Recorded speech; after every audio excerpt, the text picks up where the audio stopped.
This video will be the only video you need to start booking in sales calls as an appointment setter. Now, obviously, we are under the impression here that you have an existing role and you're inside of an Instagram account. Nonetheless, this will still be good for you if you are a beginner and you're looking to get into this space. That way you can know what to expect once you actually do land a role. And I want to make it clear here, guys, I don't like to teach DM scripts or anything like that. The reason I don't is because it really puts us in a position where we can get replaced from AI, right? From robots, and rather following a framework that shows you're human and shows you actually have a genuine connection with the other person. So before we dive right in, I do want to introduce myself very quickly. My name is Sergio Perez. I've been an appointment setter for over a year now, and I've set and booked in over $1 million worth of sales up until this point.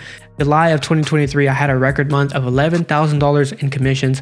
And so I think it's safe to say up until this point, I do know a thing or two about how to book in a sales call. So with that being said, I am going to touch on what I like to call the 1% setter framework. And really the reason for an intro is we want to avoid falling under the impression that we're just some sort of AI or an automated response of some sort. And so if we can give that impression that we're the person that we say we are, that is represented on that Instagram account, then the response rate is going to be much higher. Most of these prospects that are following the accounts are probably getting blasted with a super long paragraph that they know was not typed by a normal person. And on top of that, what we're looking for is really just to get our foot in the door within the conversation. People are also much more inclined to reply if they've already invested some sort of time and energy into the conversation. So just go for the reply. You can keep things simple by literally just saying, appreciate the follow, don't think we've ever spoken before, anything that is not related to the particular offer that you're working. Now, mind you, the introduction part should not take more than 3 to 4 messages.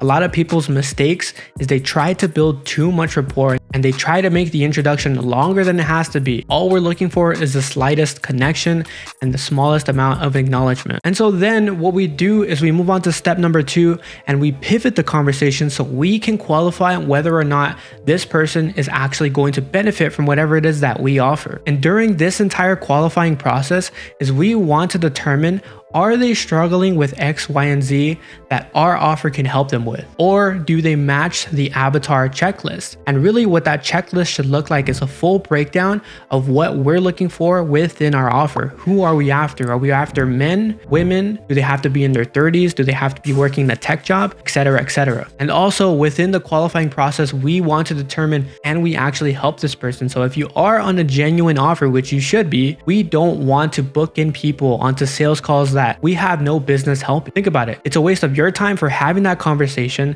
It's a waste of the closer's time for taking that sales calls, even though we know they're not qualified and they're most likely not going to be inclined to buy. And once we've qualified them enough, we want to move on to step number 3, and that's highlighting the desired outcome. Where is it that they want to go? How fast do they want to get there? And how badly do they actually want to change? And once we've taken them from a random stranger to somebody who's opening up about their current struggles and their deepest desires, then we now have the excuse to essentially pitch them a sales call. Now, I use the term pitching them a sales call very lightly. We want to casually mention how we can get them from point A to point B within a certain time frame, and we also want to back it up with as much social proof as possible. Even better, if you're having a conversation with somebody that has a very specific situation and you know one of the clients inside of the program that you're partnered with had the exact same one, you need to leverage that as much as possible. People are way more likely to move forward if they know somebody had their exact same situation